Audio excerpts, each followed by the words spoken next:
đó dùng ít chọn nhiệt gì cứ tên nên trà lúc sẽ chuẩn gì là dân toàn đây nó cũng cho bê là một sai và bê lư bê từ vác mong và lấy ít chữ để vương chi xanh đó họ cũng cho bê là một sai tròn đợi này lúc chế là gì sai này cho bác công việc công ở tàu nhà tròn tàu tiện thầu lò bị lại tàu lò chứ tàu sống thầu lò chỉ mong chỉ lấy hồi để vác mong phát cho ít chọn nhiệt gì cứ tên nên trà sai tàu muốn gì là dân tàu đây.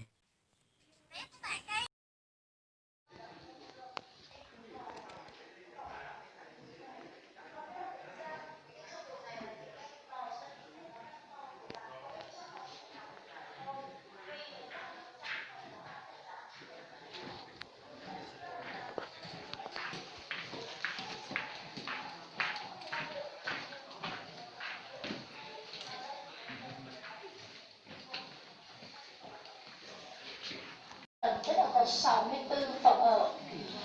Trước đây ở cái cung đầu tiên này là nơi ở của bảo vệ. Với trung bình thì ông cũng phải có khoảng trên 30 người là sẽ bảo vệ ở đây. Còn sang khu vực trong dinh là nơi dành cho các bà vợ, con cháu, người giúp việc. Còn phía hậu dinh là nơi ở làm việc của cụ mèo trên chính địa bàn. Ngôi nhà của cụ vương ở đây còn đấy rất là tiếc một điều là trải qua thời gian này chỉ còn chưa chiến tranh nữa.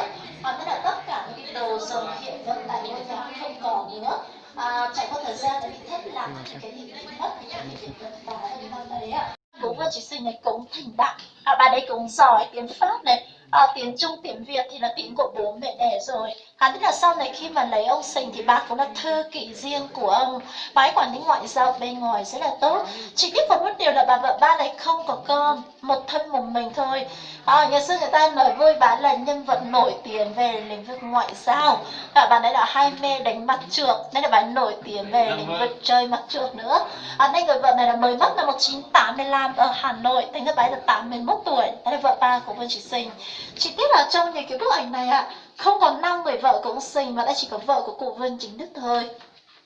Kết sơn đầu năm 45, bác quyết định là mời cụ Vương Mèo về Hà Nội để ý kiến bác. Nhưng mà do sức khỏe của cụ Vương không được tốt nên là mới quyết định cử con là Vương Chí Sinh. Năm đấy đi ngựa từ đây về Hà Giang, đi mất 3 ngày mới về tới Hà Giang.